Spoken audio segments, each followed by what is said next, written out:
23dB Production Studios in the Garden State, New Jersey, this is The Art of Music Tech with your hosts, Fela and Dennis. Let's go, and welcome to the Art of Music podcast. We're in sunny LA. I'm your host, Fela, and over there is my co-host, Dennis. Hi, guys. All right, today we're with our friend and music producer, Jeff Bova. He's worked with Celine Dion, Michael Jackson, Herbie Hancock. It just keeps going on and on. But we want to get his story today. Hello, Jeff. Hey, you guys. Great to be here. Yes, and Bovaland in L.A. Hi, Jeff. Long time no see. Yes, you too, Dennis. Great to see you. Yes, Jeff. You were in our first incarnation of the Art of Music Tech in the video world.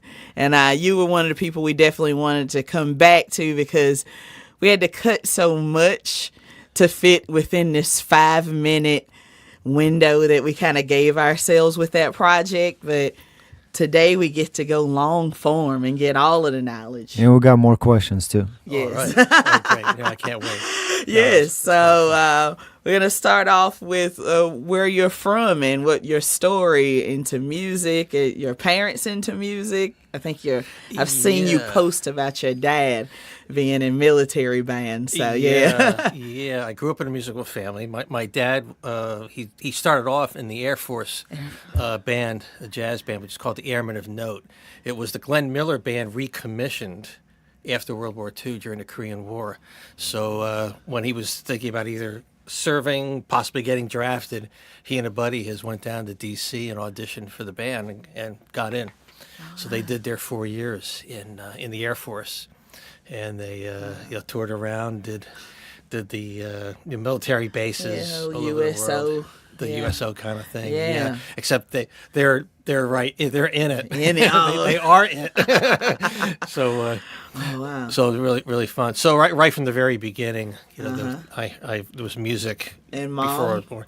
My mom, she was like the support team, all the way along. She was like the manager of all things musical going on. Yeah. Okay, dropping off, taking you there where you're at rehearsals, leaving to get you. Okay. Totally, and with my sister, who's a couple years younger than me, she was a piano major at the Mannes College of Music and got her master's at Eastman. And so when we were growing up, between my father, my sister, and I, we were all managing practicing. So my mom would manage our practice hours. So she'd kind of say, okay, you start on the piano first. Then she'd go to my sister, okay, get on clarinet. We'd start there, and then we'd switch because we both played piano, and we had a wind instrument. So I played trumpet and piano, and she played clarinet and piano. And then my dad would lock himself in the bathroom to do his warm-ups before he left for work. And what did he play again? Oh, he's a trumpet player.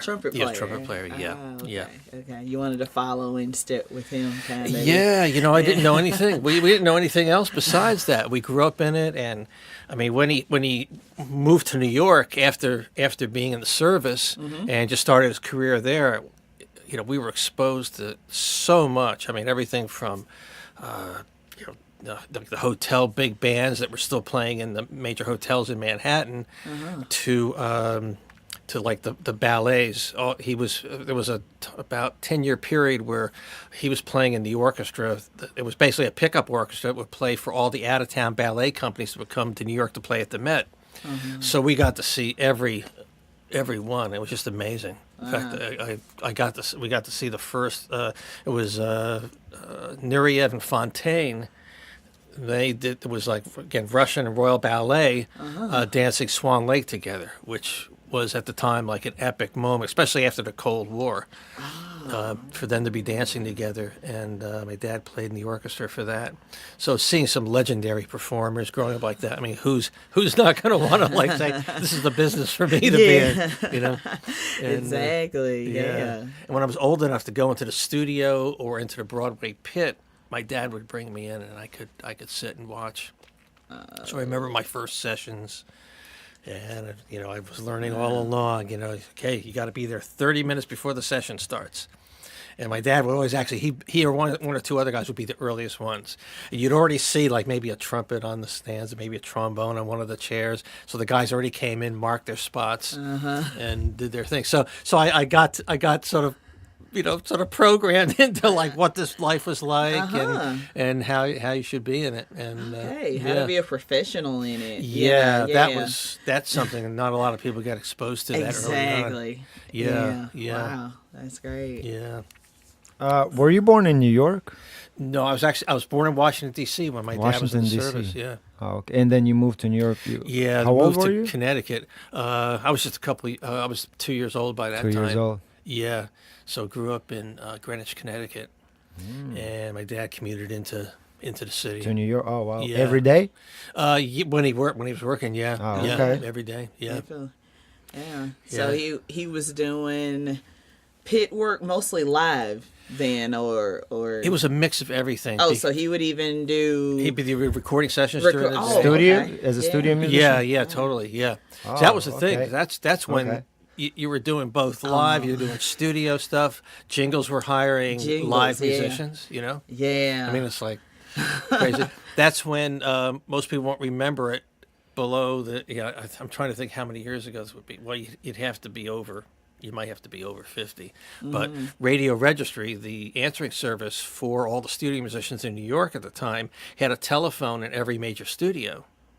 And it was a direct line into the booking agency. So you would call up, and if you had a job, you just pick it up to registry. They check if you had any sessions to go to, and then you would go to your next session. They would book it if you were available. Yeah. Wow. Interesting. And even a couple of restaurants had them in there, like hangouts. Yeah, go into the registry phone. I think Possible 20 was a restaurant. That was like in the 50s. That was like the spot all musicians hung out. Yeah, I think Pete Levin mentioned yes, that. he would know that. He would know that. Yeah. Yeah, he mentioned that setup. I was like, oh wow, you just waited at a restaurant? Yeah. Yeah, no cell phones or anything like that. Wow, landline. Yeah, oh totally, yeah. So that was like the big convenience there. Just call in. The and salad days of that musician era. Yeah, so that's how I grew up knowing it. Yeah, you get your call in the registry. I was so proud the day I joined Radio Registry. I was a real professional then. Exactly. So walk us to that. So you're learning individual instruments, and then you get into bands when you're a teenager. Yeah, I was bitten by bands. because I was playing piano and trumpet in elementary school, and that was when the Beatles happened. So all of a sudden, playing classical piano was no longer interest to me. I had to learn how to play pop and rock songs. Yeah. But trumpet, I always was a classical player. I loved that, and some jazz. I loved playing trumpet, and I wasn't really attuned to that world. I just loved so much. I guess through my dad. But on keyboards, I was totally into rock and roll. And that that kind of led me in there. So played my first band in like 7th, 8th grade, and so I had that going at the same time I was playing an orchestra and band in school, and all that. So I was doing it at the same time. So by the time I got to be a senior in high school, I could really. The only audition I could really make was the trumpet auditions as far as going to music school, because I was just playing rock keyboards, and the only school there would have been qualified at the time was Berkeley. That'd be going for pop and rock, and I was thinking about I wanted to go to Manhattan School of Music in New York on trumpet. But my dad was playing a Broadway show with Angela Lansbury in Boston that was doing its out-of-town trials. And his second trumpet player was the head of the brass department at Berkeley. So my dad told him what I was doing. He says, well, have him come up here and audition for Berkeley. So my dad said, sure. He says, you might as well, right? So I came up, did my audition, got in, and just at the time it seemed like the thing to do. So I went to Berkeley for one semester. And really felt it wasn't for me. I wanted to go to a conservatory in New York, so I re-auditioned for a couple schools, Hart College and Manhattan. I got into Manhattan, so that's when I moved down to New York. Yeah. And so New York. Yeah. So how old are you when you moved back to New York? Oh, that would have been 19. 19. 19. Yeah. So I was studying with Mel Broyles at the Metropolitan Opera, which fast forward to when my dad was playing there. Got to be in the studying in the pits where my dad worked at the Met, and you're taking familiar lessons. with him, so yeah. Yeah, totally. Yeah. And at the same time, I was playing in bands, making money on weekends playing keyboards. Oh, okay. So I was with a band. We got signed to a record deal. It was like a progressive jazz rock band, and we got signed to Vanguard Records. Ooh. Which at the time, like Larry Coryell and the 11th House were on it. Alphonse Mouzon was playing, I think, in his band. Clark Terry was on the label at the time. Really like legendary people. Band Oregon was on there too. And so we got a deal, and I said, "Oh well, that's it. I got a record deal. I'm leaving school." So I left school after a couple of years, and we did a couple of albums for Vanguard, and after 2 years, we got dropped and found out what the real deal was with being on a label and what that was all about. Did you make any money? No. No, okay. No. But you were making money as a session musician, right? I hadn't really started as a session musician. That helped okay. get me started. We were playing gigs. We were doing gigs as a band. Oh, okay. Trying to sell the albums. Yeah. So we learned all about record company support, or the lack thereof. We got to play in really some cool places. Village Gate, remember? Yeah. Opening up for the Brecker Brothers and stuff like that. Really cool stuff. Yeah. Yeah, it was brilliant. Meeting like Will Lee in his very early days in New York, playing with the Breckers and stuff like that. Yeah. Right. And was like, who the heck is this guy? I can't believe, how he's 22. What? It's just amazing. Yeah. He already had that spark. Yeah. So after our deal, and I started playing just to make some money, playing some cover bands, doing literally like Holiday Inns, playing, disco stuff and everything like this. And so I went back to studying privately. So I studied with a teacher for a couple of years. And then the piano? Composition. And Composition. arranging. Oh, okay. Yeah. So I figured that was kind of a missing element out of my repertoire there to do that. So while I was doing that, when I was playing some bands, the first programmable polyphonic synths came out. There were microprocessors just showed up, and you could go from a patchable synth to now something you could store the presets. So that was magic. So I sold my Hammond C3 and bought an Oberheim OB8 or OBX, actually. That was my first one. Oberheim. Yeah, 8-voice OBX, and I started doing gigs just on that. using save presets, getting ready for shows. Yeah, exactly. So I was gigging around for it was a couple years doing work like that when a friend of mine who was also we were kind of the Oberheim guys. We were kind of all a family. Pete Cantarosi, a keyboard player, was playing with Roberta Flack, and he got asked to play with a band called Change that Luther Vandross had sung on the album for, and they needed a second keyboard player to play synths. So he referred me, so I went down, auditioned, got the gig, and that was like the beginning of then starting to really like gig seriously with like real bands with real albums coming out. So toured with Change for a few years. Oh wow! And that each thing led to another. That led to playing with Nona Hendrix with her band, and then it was a result of playing with Nona and getting introduced to Bill Laswell, Nona's producer, who produced Herbie Hancock's Rocket, and that was the big career door opener for me there. Yeah. Big stage and that record exploded. Oh yeah. In fact, I was playing with Nona. We were playing on Martha's Vineyard, and the DJ put on Rocket. I'd never heard it before, and we're going, "What the heck is this?" I never heard turntables before. I never heard scratching. They had no idea. And little did I know, literally 2 months after that, it was the end of the summer, and 2 months after that, I got a phone call from his management saying, "Yeah, Bill Laswell referred you. We need a second keyboard player to play with Herbie." And I was like, yeah, he says, you want to come down to SIR? I said, yes, please, thank you. So they gathered a whole bunch of us that were handpicked, and we did a couple of days rehearsal with Herbie, and at the end of it, manager just said, okay, Herbie, you happy? And he said, yep, I love it. The guys are great. Boom, we were in, and we were the Rocket Band. Rocket Band. Yeah. So that tour went all over the world. And how long was that? Well, we went on a bunch of tours, but over a period of 5 years, we had toured on the Rocket for like a couple of different seasons, and then the Sound System album came out after that, and we toured on that. So we were doing TV stuff. We were doing a ton of tours. We were to Japan. I mean, in those 5 years, must have been to Japan 25 times. Oh. Yeah. Then, we do all the festivals and, summer festivals, plus go in the winter and do some of the regular, concert tours. So did you work on any other projects during the Rocket? Yeah, because at that time when we were off the road, that's when people were saying, "Oh, you're Herbie's keyboard player. I think we should hire you to play on our record." So at that time, that's when a buddy of mine was managing Cyndi Lauper.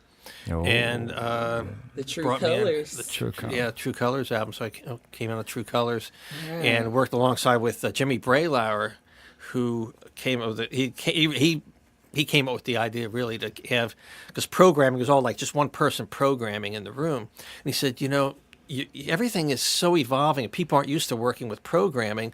He said, have a drum programmer and a keyboard player, and we work together. We each programmed our own rigs working on the same song at the same time, so we could actually work together in tandem and kind of spontaneously in the moment, as spontaneously as you could, react off of each other and work up the arrangements and the tracks. So that was like the collaboration there, right in the control room, with Cyndi. And that was we were nicknamed the Killer Bees because our initials are JB. And at the time, Cyndi was big with wrestling too, because because the W, in the video, and the girls just Lou Albano, Lou Albano, yeah, totally. And they were responsible, I guess, for helping back the first Girls Just Want to Have Fun video. Really? So they were connected with them, and so the wrestling world was kind of floating in our periphery there. So we were the musical tag team. And we literally, that's how our sessions would go. She'd work up a beat with Jimmy, a groove, and then I'd work up the basic keys to go with it, and then he'd go back and make some changes, working out the form of the song. I'd hear it, and then alter the bass line, get that locked in with the groove and everything like that. And we just go back and forth until we had it right, and then print it. And so that's literally what our process. Printed to tape. Let's not forget there was no Pro Tools, right? Printed to tape. Yep. Printed to tape. Can you explain that process, please? Because a lot of people nowadays, they just copy and paste stuff. You didn't have that ability. Yeah, no. So our luxury was to be able to run everything in the sequencers, in the drum machines, so that we could hear everything back, audition it before we even printed it. So the full arrangement was done top to bottom, playing back from the machines. So then once that was decided, everybody was signed off, then they would print a SMPTE track on track 24, the analog tape, and then we'd lock up the tape and then print each track separately or make little subgroups if we had to with the sounds, and run it down, sync the tape.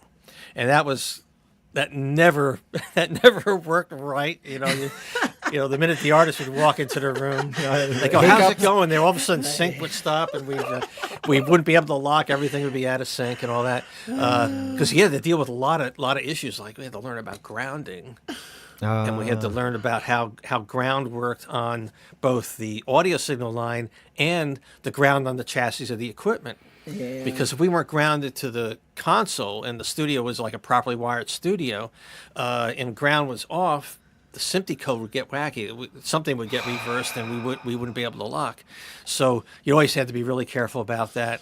And we knew if it wasn't working, lift the third pin, try it each way, and then sometimes you just had to kind of like wave a magic wand over it.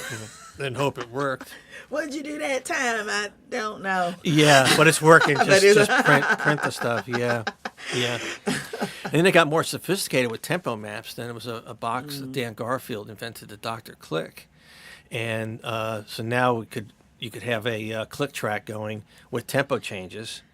It would read in the tempo track from the beginning, again from tape, play it into Dr. Click from the count off, and then it would control the clock speeds of the drum machines and the sequencers. And that way, then we could actually have tempo changes. And that's how we cut the original track for Celine Dion's "It's All Coming Back to Me Now."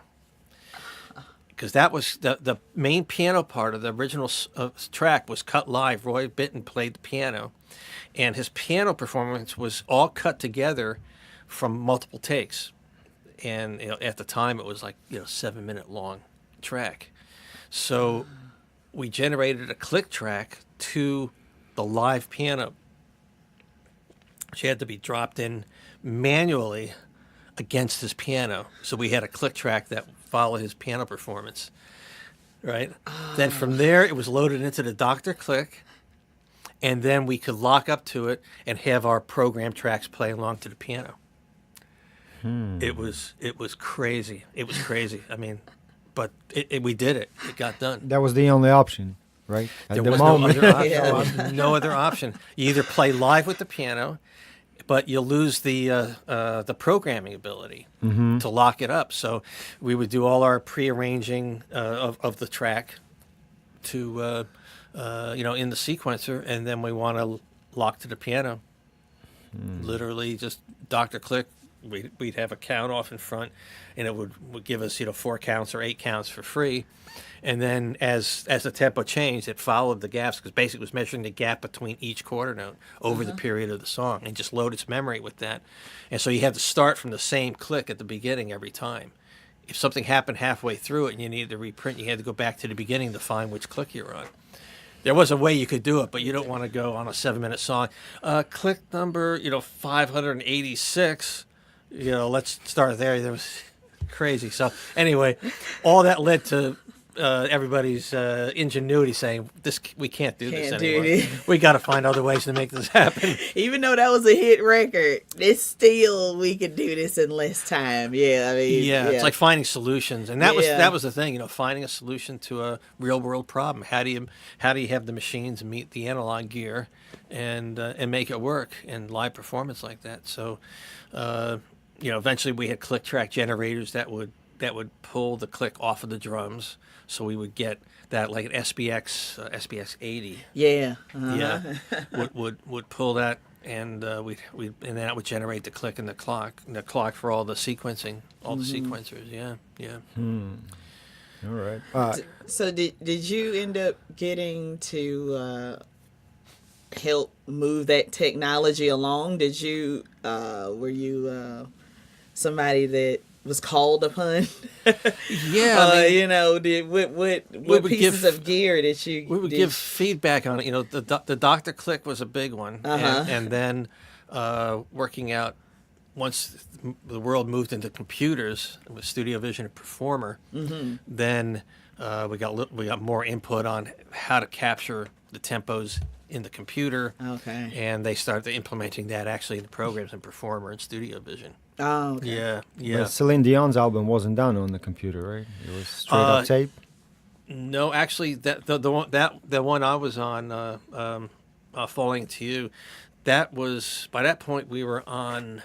I was using an Akai Atom at the time, so they were already running like on 3348s, Sony 3348s at that point, and or PCM 800s. Akai's. I ended up actually, as a result of that, I went from an Akai, an Atom, the 12-track Atom, to PCM 800s, the Sony PCM 800s, and people were also using what do you call them?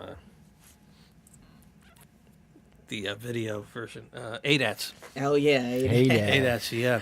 Yeah. So that was in the digital tape world there at that particular point. No. Yeah. So what was the process working with Celine Dion? Well, it's all the tracks that I was working on.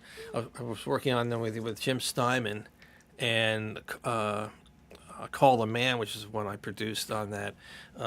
That was basically the demo was given to me for that, and I worked up the basic track, printed that onto tape, and then transferred it over to 3348 for her to sing on.